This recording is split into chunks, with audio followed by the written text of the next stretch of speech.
Do you know what the famous Eiffel Tower in Paris,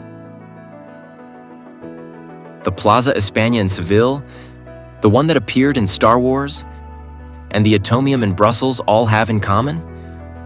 Well, all those buildings were constructed for a World Expo, and this marvel is the architectural icon of Expo 2025. You are looking at the largest wooden building in the world, which Japan has constructed for the most recent Expo, Expo Osaka 2025. So today, on Dream Takeoff, we visit the 37th World Expo in history, and the second held in Osaka. Expos are massive events that began in 1851 in London, with the purpose of bringing together all the countries of the world to share their scientific, technological, artistic, and cultural advances. And although the idea is to hold them periodically, they require such a large investment that sometimes we have had to wait more than 20 years to see a new version. I have been lucky enough to be at Expo Dubai 2020, which was held in 2021 due to the COVID pandemic. And now I want to share my experience at Expo Osaka 2025 with you. This expo is the third to be organized in Japan and the second to be organized in Osaka, after Expo Osaka in 1970 and Expo Aichi in 2005. And it is the fifth in Asia after Shanghai 2010 and Dubai 2020. The expo was built on the island of Yumeshima, whose name means Island of Dreams. Yumeshima is an artificial island that was built in the 70s with materials from excavations and urban works in Osaka, constituting a controlled landfill that at some point would become a port and waste management island. But things didn't work out so well, and although there were several projects for Yumeshima, only now has it been possible to give it the massive use that was expected. To visit, probably the best option is to stay a few days in Osaka to visit the expo. The city has many things to see, and it is also close to Kyoto, but I will tell you about that in other videos. But I made life difficult for myself and came directly from Tokyo using the Shinkansen. The expo opens from 9 a.m. to 10 p.m. So I took the first bullet train from Tokyo, which leaves at 6 a.m. and costs about $95, to arrive at 8:22 a.m. at Shin Osaka Station, with the dream of arriving first thing in the morning. But from Shin Osaka Station, you have to take the subway on the Midosuji line to Homachi Station. And from there transfer to the Chuo line.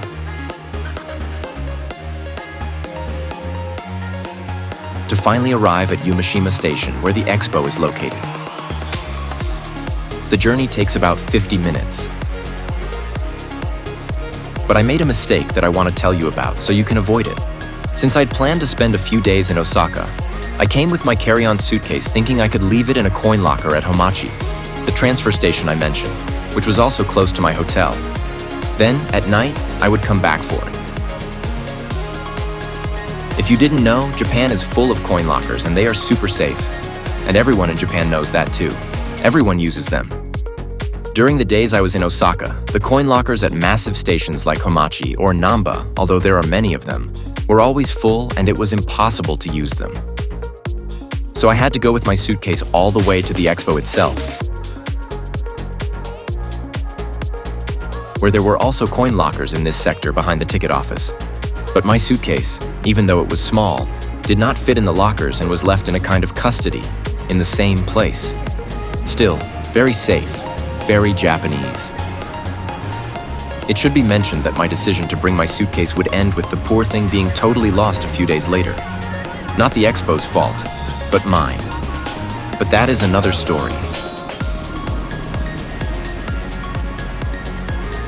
What you see in this video is the access on the first day I went, and it was relatively empty, but I didn't appreciate it.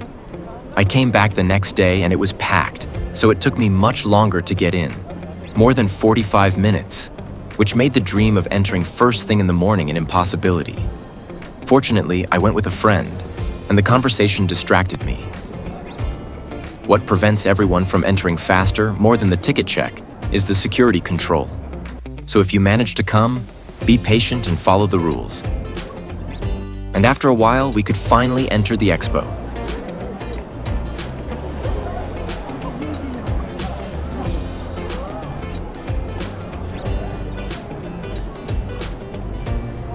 As soon as you enter the expo, on the left, you have a family mart and the souvenir shop. We took the opportunity to buy food as soon as we arrived for the rest of the day. I recommend it because although there are several restaurants inside, including the famous Sushiro, they tend to be quite full. Expo Osaka will be held for 184 days, between April 13th and October 13th, 2025. I was fortunate enough to visit it in July, even though I am only uploading this video now in September. A few meters from the entrance, we can already see this gigantic structure that, as we said, is the largest wooden building in the world. Although its name in Japanese is Oyane Ringu, its official name is in English, the Grand Ring.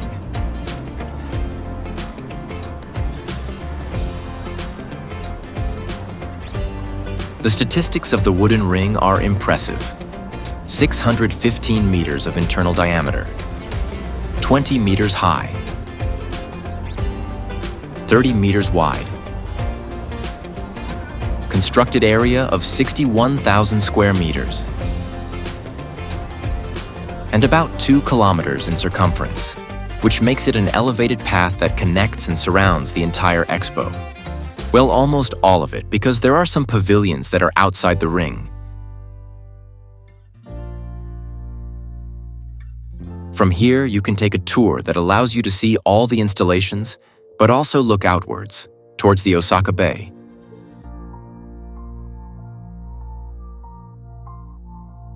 Its construction cost 14% of the Expo's total budget and has not been free of controversy.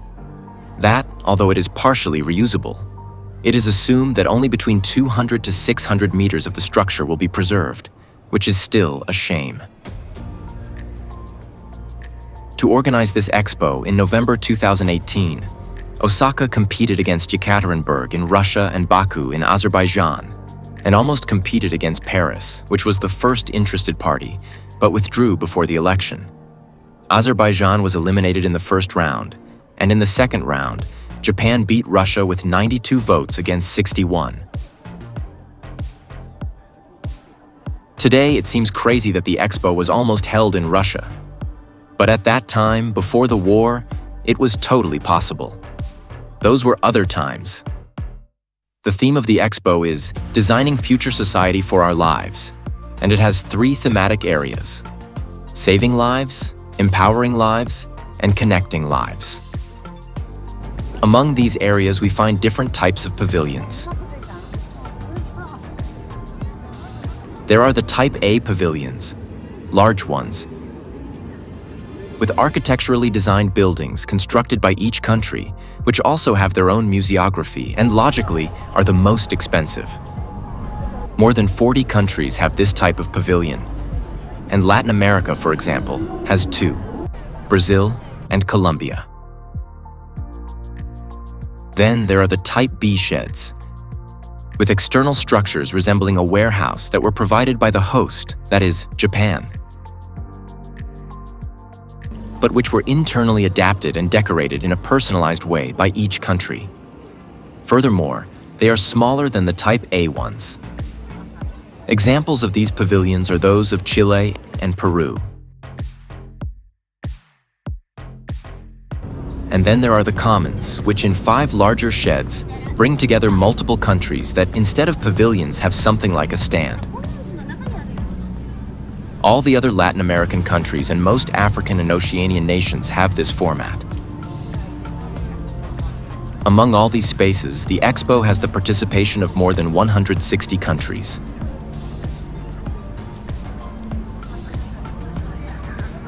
But there are major absentees. The first of them is Russia, which decided not to participate due to the geopolitical tensions derived from the war in Ukraine. And they almost hosted this Expo. Beyond the conflict they were involved in by their leaders, it is a shame that this nation did not have a pavilion. especially remembering that the one they had 4 years earlier at Expo Dubai was spectacular. From Latin America, Mexico, Argentina, and El Salvador also excluded themselves, all for budgetary reasons. This despite the fact that Mexico and Argentina were already planning a Type A pavilion, that is, one of the largest. From the European Union, Greece and Estonia also resigned from participating to reduce their public spending.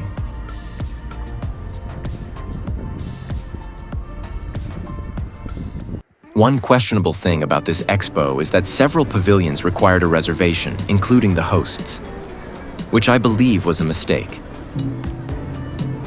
especially because the reservation application was not very intuitive.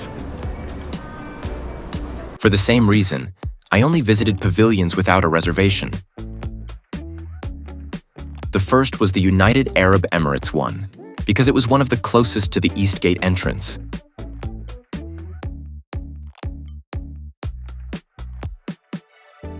It is quite easy to enter. I was able to enter without problems the 2 days I went without much of a line, so it wins the prize for the most accessible pavilion. It is in the Empowering Lives sector and has a constructed area of 2,013 square meters. What impressed me the most was this kind of forest made of 90 columns of palm fronds pressed with these metal rings, which gives it an imposing touch, like a Greek temple, but at the same time warm, due to the material they used. The theme of this pavilion was Earth to Ether,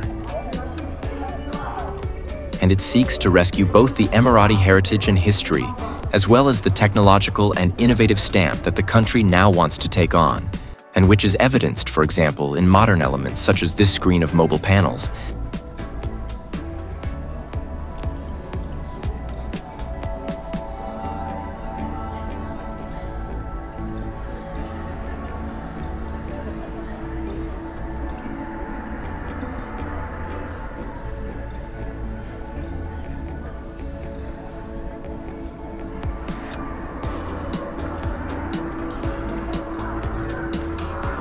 And also with the participation of this country in the space race.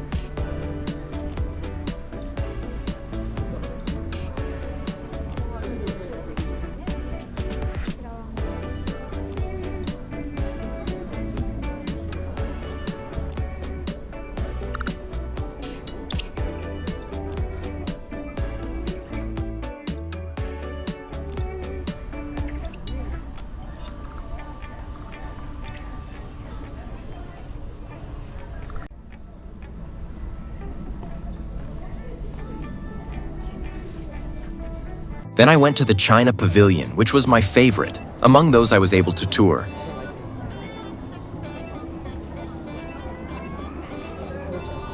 And I also visited it both days. It has a longer line, but both times it took less time than they told me at the entrance. So if you come, don't be discouraged. It is a pavilion that is really worthwhile. It is in the same sector as the Emirates one, and has an area of more than 3,800 square meters, making it one of the largest at the expo. Its aesthetic is inspired by a bamboo scroll, and as soon as you enter, they give you this bookmark with a QR code that you can scan at each attraction, and which will ultimately lead you to a product that is being co-created by all attendees.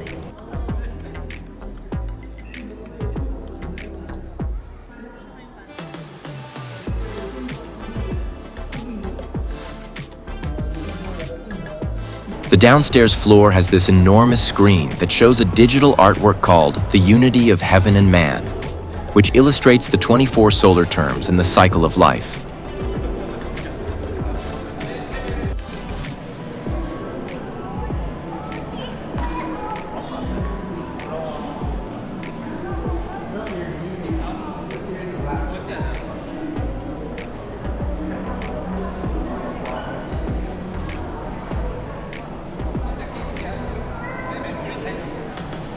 In front of it, there is this smaller diorama-type screen, which people pay less attention to, and which shows how ancient China functioned in each of the seasons.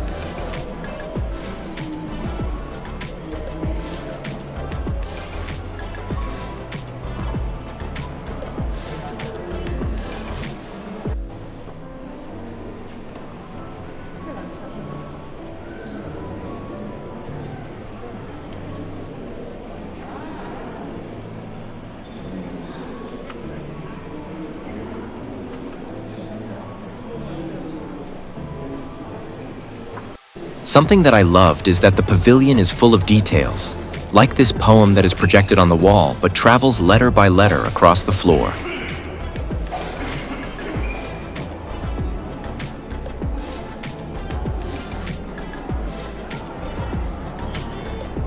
On the same floor, we can visit this installation with historical pieces with crystals that function as transparent touchscreens, giving the installation a futuristic touch.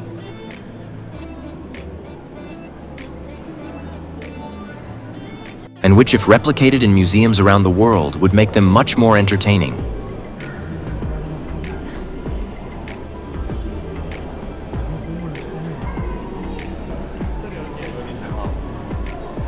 There are also other installations that speak of Chinese development, dreams, and nature.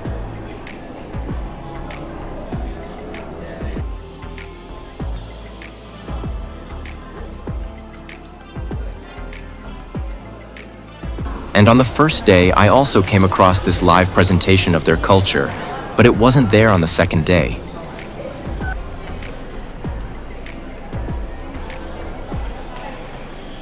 Already on the upper floor, there is this theater that shows a day in China following the milestones of each of the hours recognized in this country.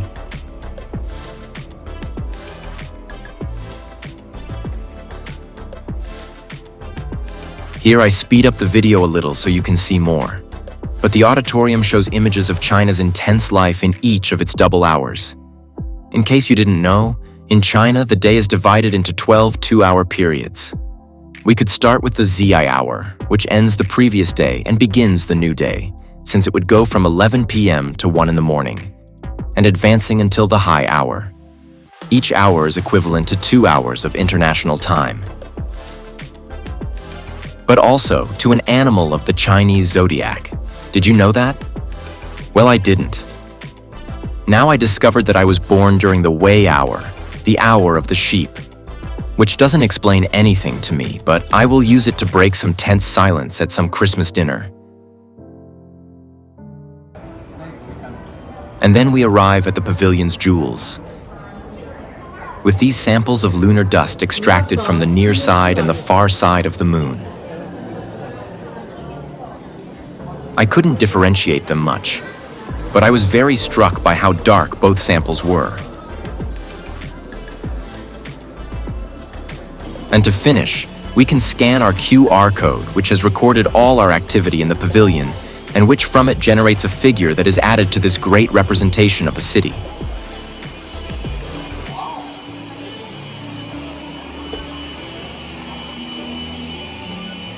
The first day I got a house, but the second day I only got a bush, which makes me totally envy the person who got the skyscraper.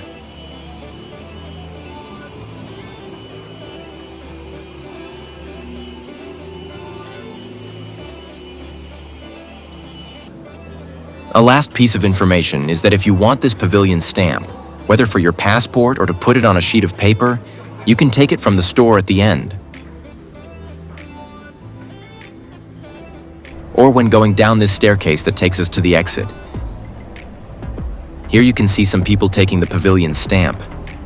An interesting souvenir, since all the pavilions of countries and organizations have one. I have a lot of footage of this pavilion, so maybe I will dedicate a full video to it later. Time at the expo is very little, and if it seems strange to you that I repeated these pavilions twice, it is because the first day I came alone and the second day I came with a friend, and I thought she shouldn't miss them.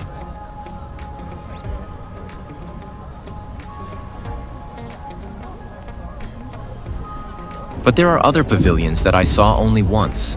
The first was that of Czechia, or the Czech Republic, a pavilion of 2,121 square meters, slightly larger than the Emirates one, but built in a smaller area. The highlight is that it was built upwards, like a spiral path 260 meters long that surrounds the building until it reaches the fourth floor, where there is a terrace and a viewpoint. This ascending path seeks to symbolize the passage of time and the social and personal development of individuals. The path also functions as a modern art gallery, because although on the left we have glass walls that allow us to see the expo from above, on the right we have works such as the narrative drawing and painting by Jakub Matuszka.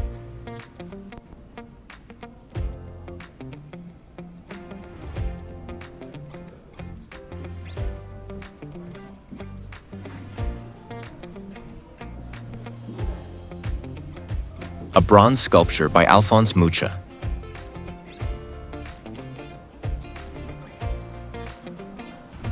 And a glass installation called the Herbarium by Lasfit, among many others. The pavilion's proposal is that the ascending path promotes physical activity, while the works of art invite reflection, seeking to integrate mind and body. And there is a 3D printer, which I didn't understand at first, but it is part of Czech pride. It turns out that the Czech company Prusa Research is a leader in three-dimensional printing. Or at least, that's what this little sign says. Another interesting thing is that the spiral surrounds an auditorium, which features exhibitions like this one that was in full swing when I passed by.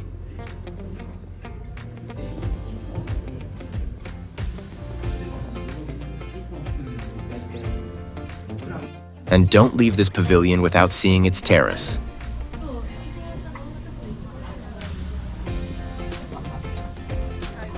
From here you can see part of the expo, such as the wooden roof of the shared pavilion of the Nordic countries, the roof that simulates tiles of the Malta pavilion, and the expo's internal operations area. Although further away, you can see the white wings of the Kuwait Pavilion, or my beloved China Pavilion. The terrace also served as a space for specific events, such as this private event to which I was not invited.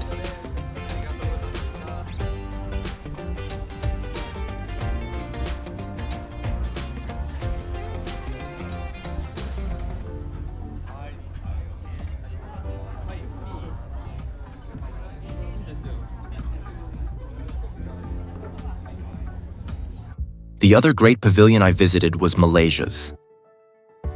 And I wanted to highlight this one particularly because it was basically a metal shed, where a complex bamboo covering gave it a truly impressive appearance. I think it is a good lesson on how something simple can become spectacular when you know how to take advantage of it. The theme of this pavilion is weaving the future in harmony. And that is why the bamboo patterns seek to evoke the fluid elegance of the songket, the country's emblematic textile. The pavilion seeks to highlight how diversity drives a sustainable future and starts with a classic tour of Malaysia before moving on to show us the impressive development the country has had. The pavilion begins with this installation that seems to recall the typical streets of Malaysia.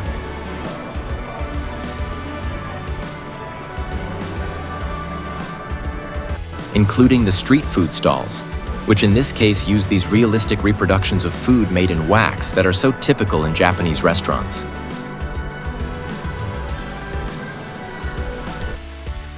Then we move on to this tunnel, called Passage of Progress, which takes us on a journey from the historical icons to the modern advances of the states that make up the Malayan Federation. Because yes, it is a federation.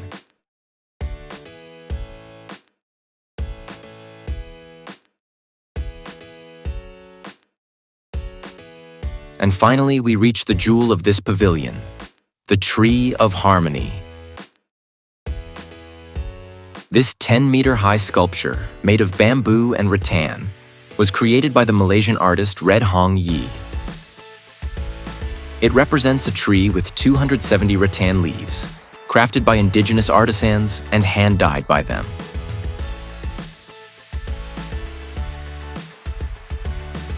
It seeks to represent the pavilion's basic idea of unity, cultural diversity, and connection between nature, craftsmanship, and society.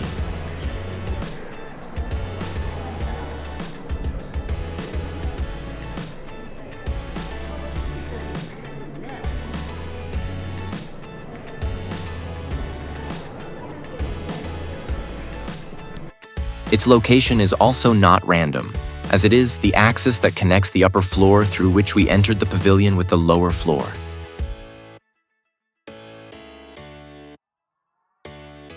The truth is, it is a beauty.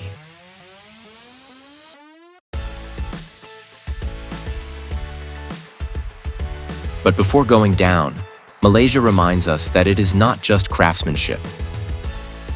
This is how we arrive at this hall with this representation of the country's capital, Kuala Lumpur. The hall is called Smarter Way of Living, and it shows the country's plan to transform urban environments into spaces where one can live more intelligently, considering efficiency, sustainability, and a better quality of life.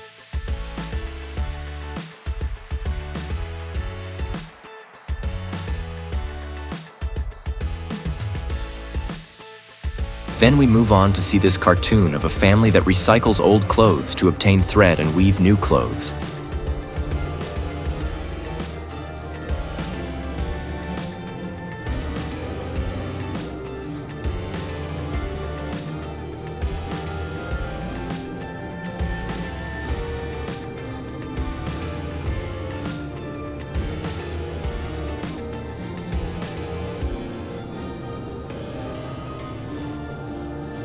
And finally, we pass through this Malaysian Hall of Fame.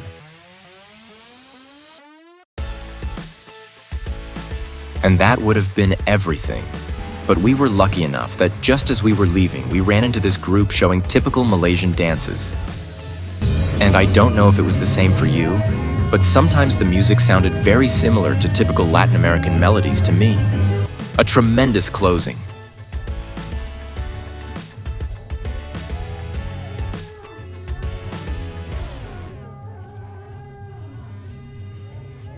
As I mentioned, having only entered 4 pavilions means there are more than 30 Type A pavilions that I did not visit.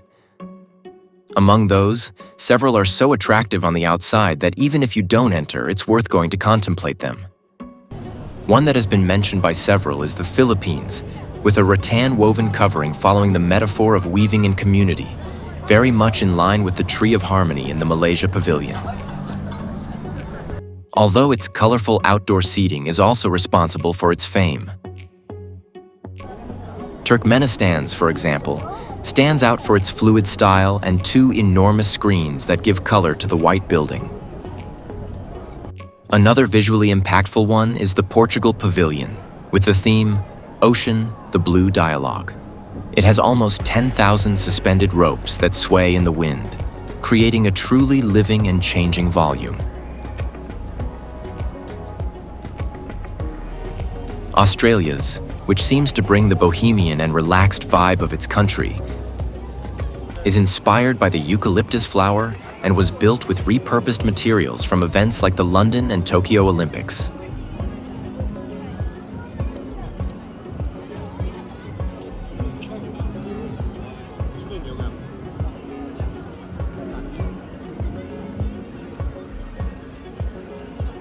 And there are others that can clearly be enjoyed from the outside, such as Spain's, which staged a flamenco show that invited people to climb up the pavilion toward the stage.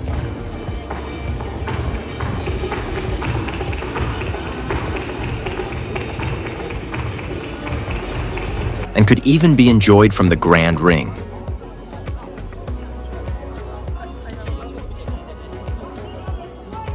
Or South Korea's, with this giant screen, really giant, that generated quite a spectacle for people passing by outside, with 3D animations that recalled the famous Shinjuku cat.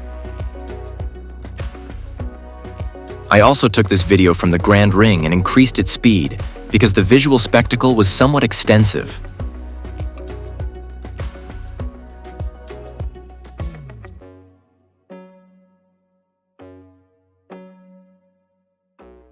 The gigantic screen of the Korean pavilion, projecting outwards, reminded me a little of what Saudi Arabia did at Expo Dubai 2020.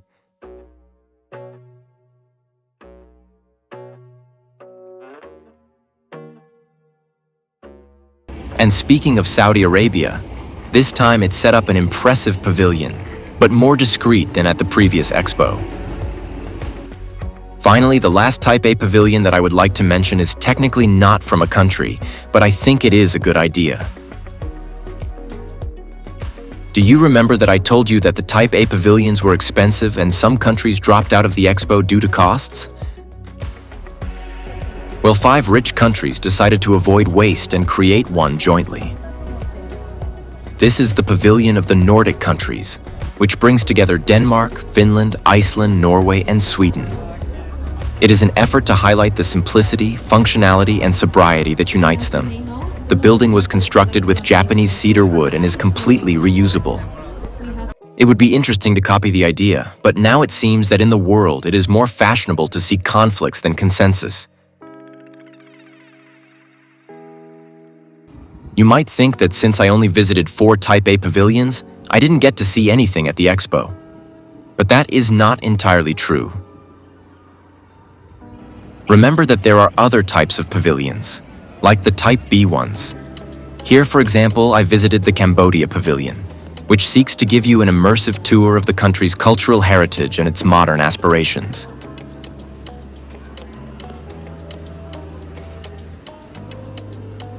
To do this, it seeks to make you feel like you are at the Ko Ker Temple, one of the country's most famous archaeological sites, along with the highly famous Angkor.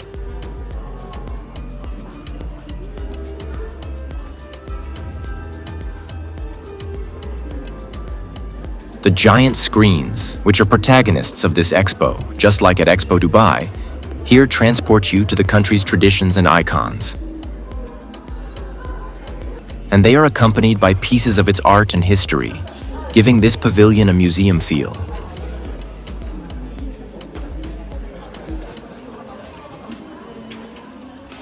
And if you miss Angkor, here you have a model of the archaeological site that is so important to the country that it is on its flag. But you can also see the nation's future with projects like the 333-meter J Tower. Another pavilion I visited was Algeria's.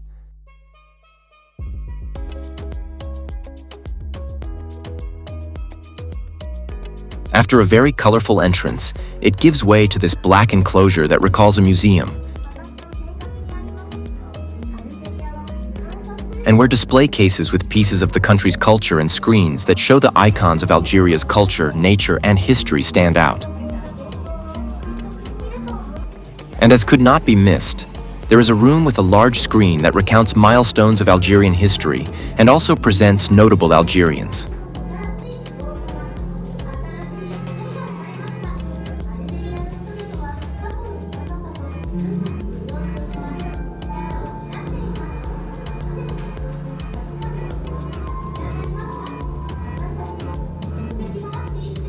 Shortly before leaving, we came across this sign that says that Algeria is not a country, but a continent.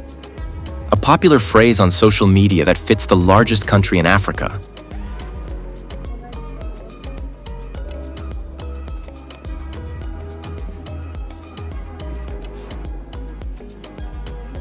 And everything ends with this wall that invites us to share our wishes with the country. From Latin America, I visited the Chile Pavilion. This logo with the Chile brand welcomed us, and behind it, this enormous structure that is at the center of everything, and from which hangs a 242 square meter Macun tapestry, woven by about 200 weavers from Mapuche communities, the most numerous indigenous community in the country. To make it, they used traditional dyeing and weaving techniques. But it is not an entirely artisanal work. The structure that supports it is industrial cross-laminated timber. In this way, it seeks to represent the combination between current industrial design and the country's traditional craftsmanship. The Macun also functions as a small protected space that also exhibits some local handicrafts. And if you think that at the end of the pavilion you could take the wooden structure and the makun and easily take it with you, well, that's the idea. The pavilion is conceptually designed under a nomadic style, emphasizing the circularity of the pavilion. In this way, it was finished in Chile and traveled 6 weeks by ship to Osaka, and is expected to travel back. And well, the makun is surrounded by 3 screens that show the country's landscapes, its culture, and its efforts to become a sustainable society. And they do it through multiple superimposed images. But since all the pavilions have screens, I definitely liked the makun more. I wanted to go to the Peru pavilion, but when I passed by outside, the line was very long. And since the expo is very large, I did not have the opportunity to pass in front of it again. So I finally missed it. In the end, I will tell you about the Commons pavilions, where most of the countries were, but first I would like to tell you about other spaces at the expo. In the first place, there are several open spaces in the common areas. One of the ones that draws attention is the Forest of Civilizations, an architectural installation with 133 subfossil oaks more than 6,500 years old, which were found in 2016 in the Czech Republic. And if you don't know what a subfossil is, I didn't know either.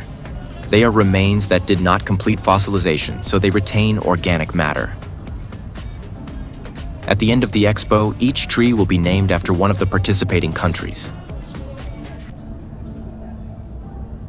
Another space that surprises you is the Enochi Park, which every 15 minutes releases this mist with water vapor from the platform at its base. The effect lasts about 3 minutes and makes you feel as if you were in the middle of a cloud. The idea is to help people cool down, something very necessary in the Japanese summer. And if you're wondering, the vapor is generated with drinking water and its quality is checked daily. And since Japan is Japan, references to popular culture icons like Pokemon couldn't be missed, with spaces for taking photos with different characters, like this Lapras. These locations also served as Pokestops in the Pokemon Go game, and featured an innovation that allowed you to get exclusive expo stamps.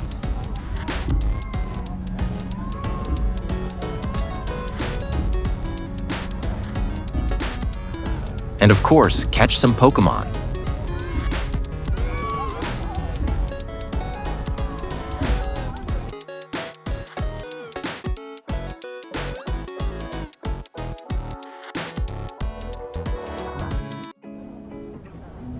There are also other types of giant pavilions, very similar to the Type A pavilions called signature pavilions. These pavilions are in charge of the producers of the expo's thematic areas, and there are 8 of them. Each one has a creative director at its base. Among these, one of the most attention-grabbing is next to the Czechia pavilion. And it is called Null Squared, which in Spanish would mean 0 squared.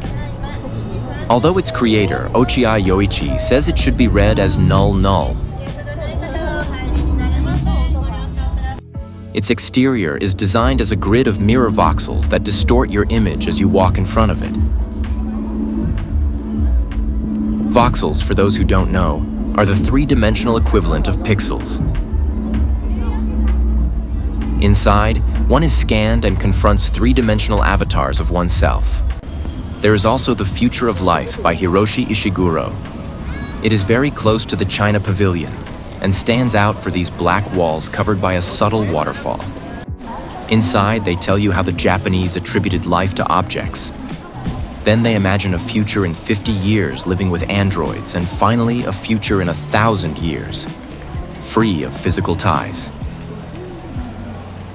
One I did enter, because it was like an extension of the Enochi Park, was the Playground for Life Jellyfish Pavilion by Nakajima Sachiko.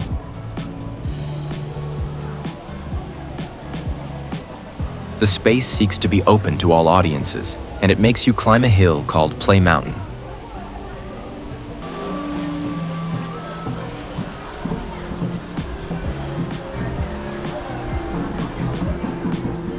There you will find a semi-open space whose roof emulates a jellyfish, and under it multiple activities that invite you to interact and co-create, as in a playground.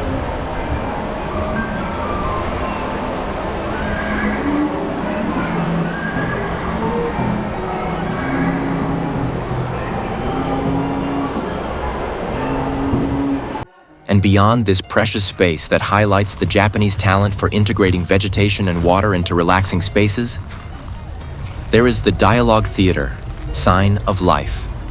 This space, designed by Kawase Naomi, is built with parts of real schools that had already closed.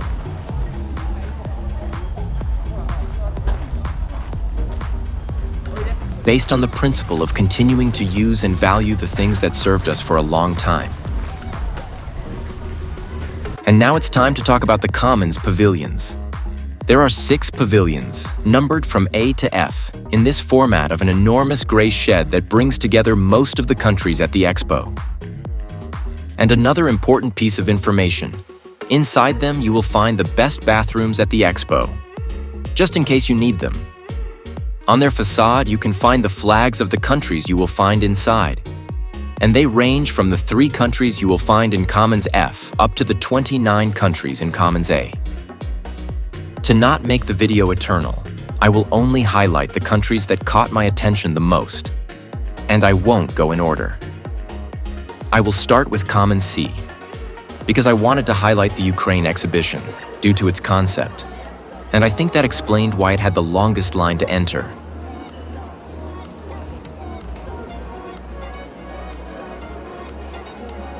The concept was to be a store where nothing can be bought, with exposed objects that represent the freedom, dignity, and resilience of Ukraine that it is defending in these times of war. You can scan the objects with a device like the ones in stores, as if they were merchandise. But the idea is that none of these items are for sale. I thought it was a very good idea. The design of the stand is minimalist, but very attractive. And if you couldn't wait to enter, in front of the stand, there is an extension of the exhibition that you can visit freely. I don't know if you noticed, but next to Ukraine was Guatemala, which brought an exhibition of its crafts, culture, and nature to Japan.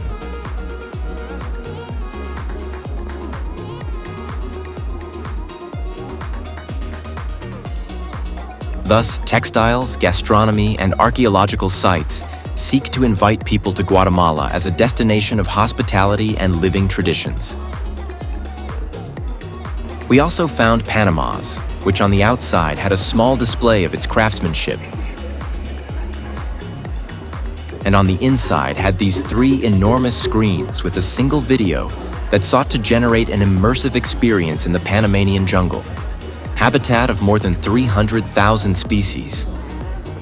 And visitors did take advantage of the experience. Here we also had Uruguay's, which has this homey-like shape, with meeting spaces used to promote local products such as wine, livestock, and mate. Meanwhile, the inevitable screen shows us the country's nature, until at the other end, we return to a homey and gathering space. I must admit that I would have liked it more if these spaces had been open to the public to enjoy them. But due to the large crowd, I understand that they were closed.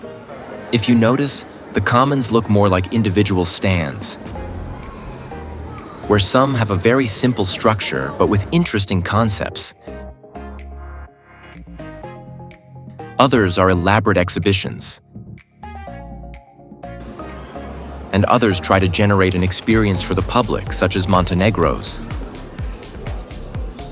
which also had a screen, but this one was on the ceiling, and you had to recline on this curved corner that looked like a grassy mound to contemplate it. In Pavilion A, we found Bolivia, with a very simple exhibition of crafts, but with a great success: live music. And I don't know if it was just me who got to see this artist, or if he is there regularly, but he managed to bring Bolivia to Japan.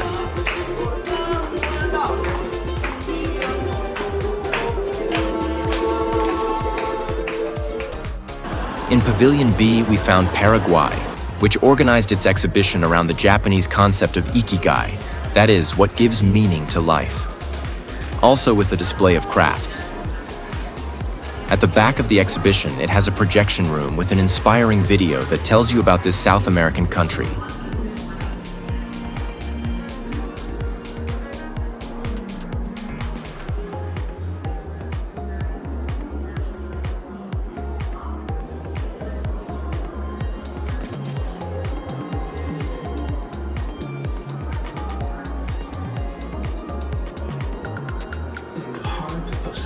Africa. There is a land with a clear purpose, a nation that combines its ancestral culture with the innovation of the future. This is the story of Paraguay. In the same pavilion is the Dominican Republic's, which welcomes you with its sporting icons. It shows these colorful traditional costumes.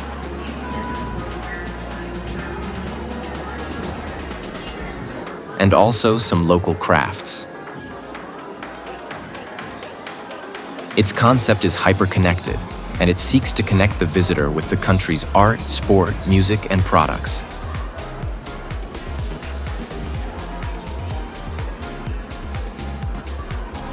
I also like the Jamaica Pavilion, which attracts people with its music.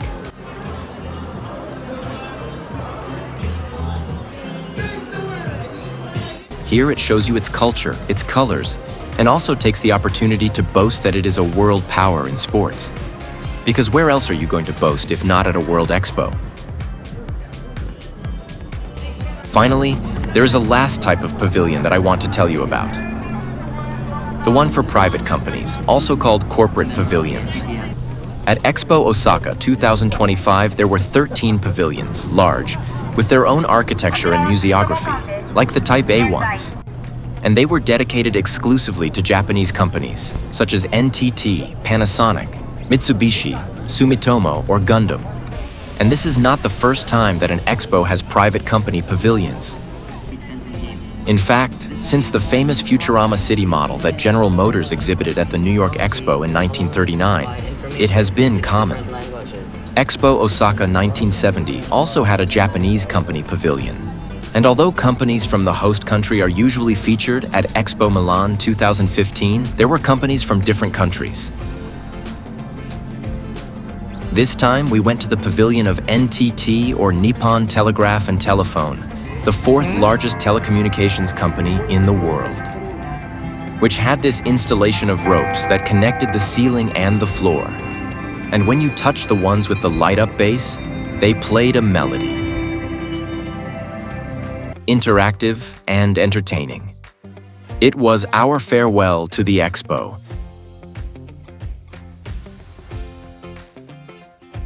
We cannot leave without acknowledging that these types of events are a colossal effort, which few countries can make. And although it is no longer the mecca of technological advances, as it was originally, and some countries use it for tourism promotion and others to promote ideas, it continues to be an attempt to bring the world's diversity together in one place. Although the Expo seeks to have an economic impact on the Kansai region, where it is held, and is expected to contribute between 12 and 17 billion euros to the area, the Japanese are not very happy with this world gathering.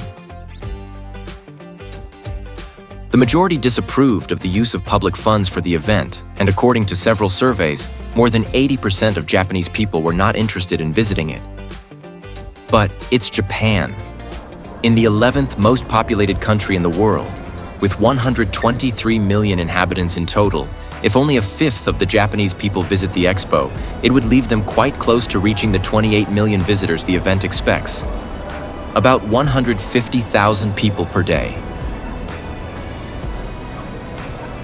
Another thing that has not helped the popularity of the Expo much is that it cost double the budgeted amount, mainly due to the weakness of the Japanese currency and because there were several construction delays. In fact, pavilions like those of Chile, India, Nepal, and Vietnam were not ready for the opening.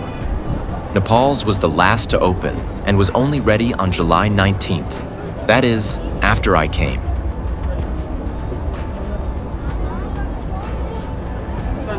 But beyond the criticism and controversies, these events are quite an experience, and they leave behind places and activities that leave their mark, even if they dismantle everything and only photos and videos remain.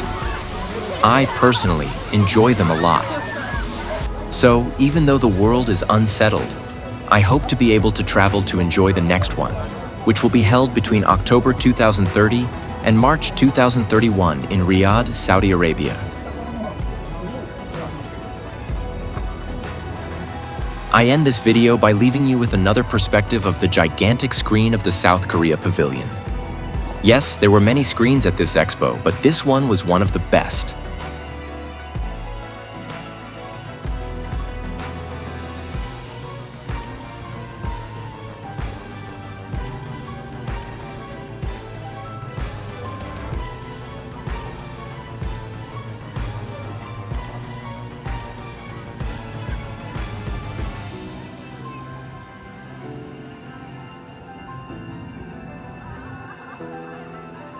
If you liked the video, don't forget to like and subscribe so you don't miss the next destination here on Dreamed Takeoff.